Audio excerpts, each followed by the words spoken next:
Okay, cordial and kind greetings, dear teacher Juan Camilo Perez. This is my presentation for my research project. My name is Gloria Marcela Nacona, and the title of my research is Analysis of Communicative Strategies Used on Interactions between Level A1 English students and native English speakers at a language institute in San Agustin, Huila.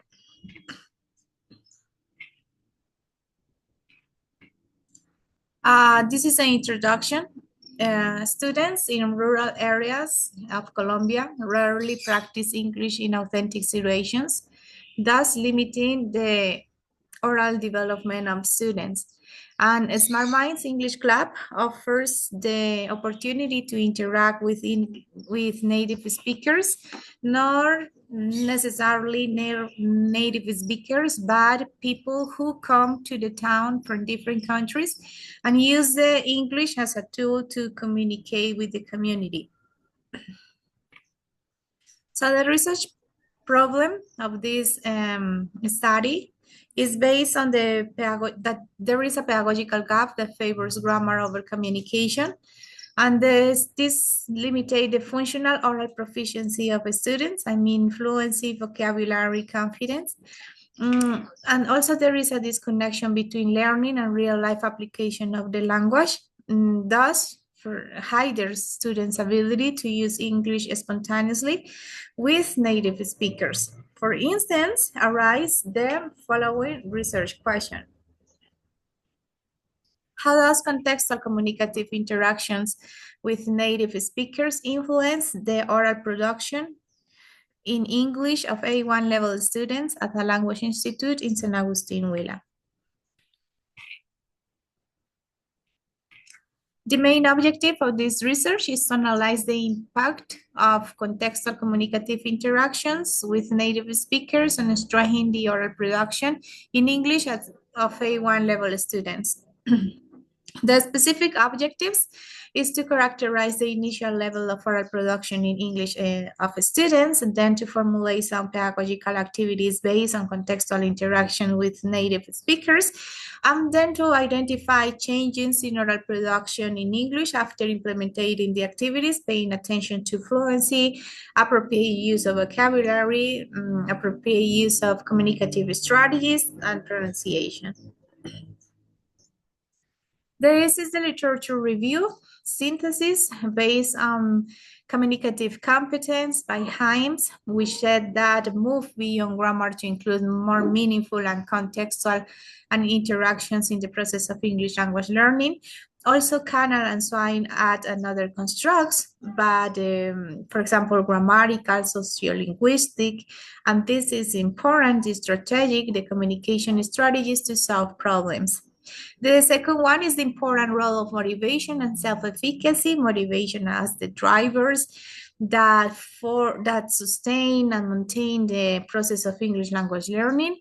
And self-efficacy shapes students' confidence and fluency in oral tasks. And after the third one is related with the contextualize and situated strategies in limiting resource environments. This is related with the sociocultural theory that said that learning is situated and functional success requires students to deploy strategies to negotiate meaning. Samperi also confirms the importance of learning strategies for better performance of the language.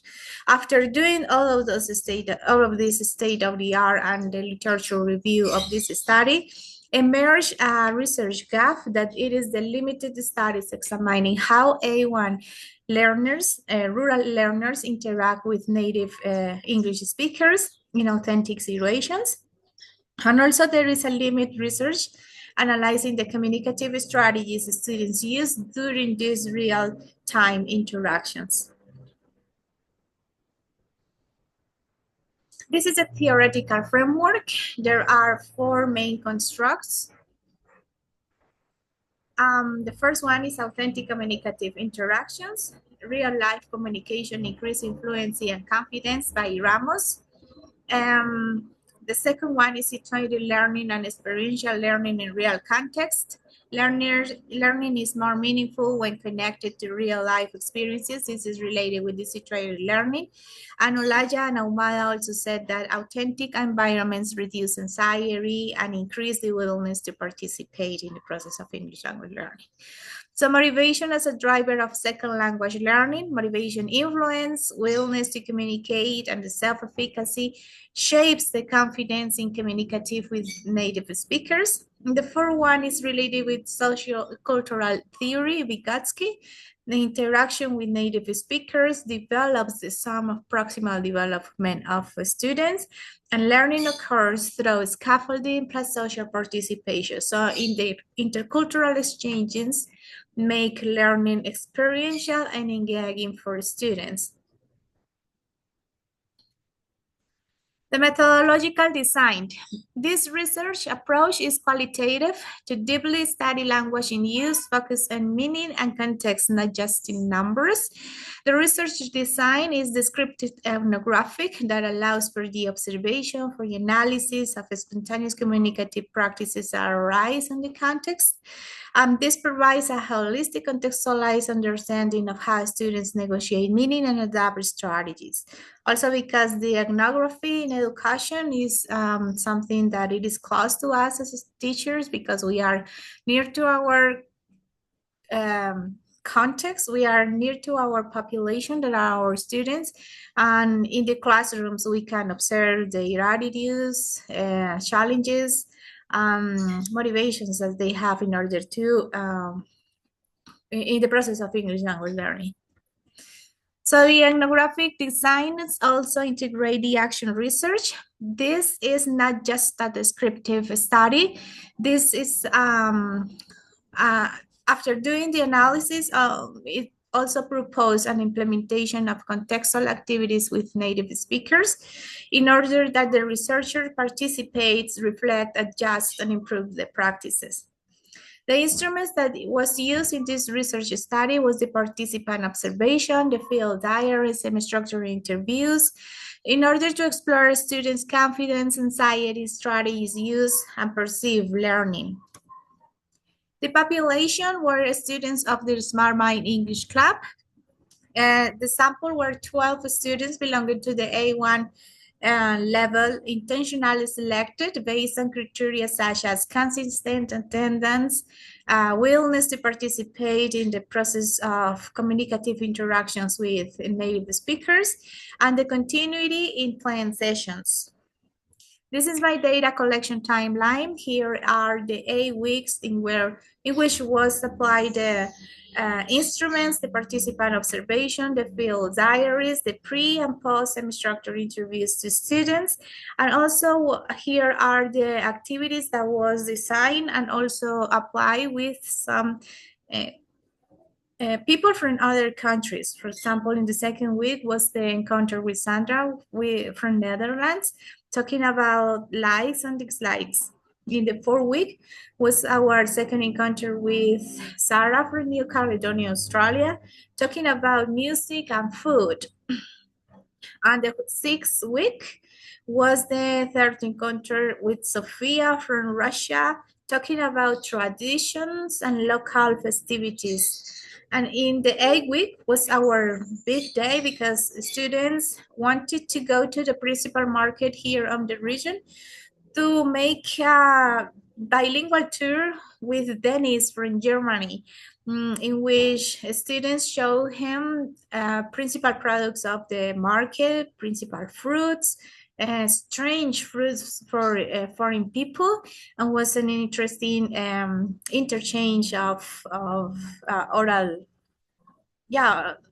showing to the native speaker the things that we have in our local market.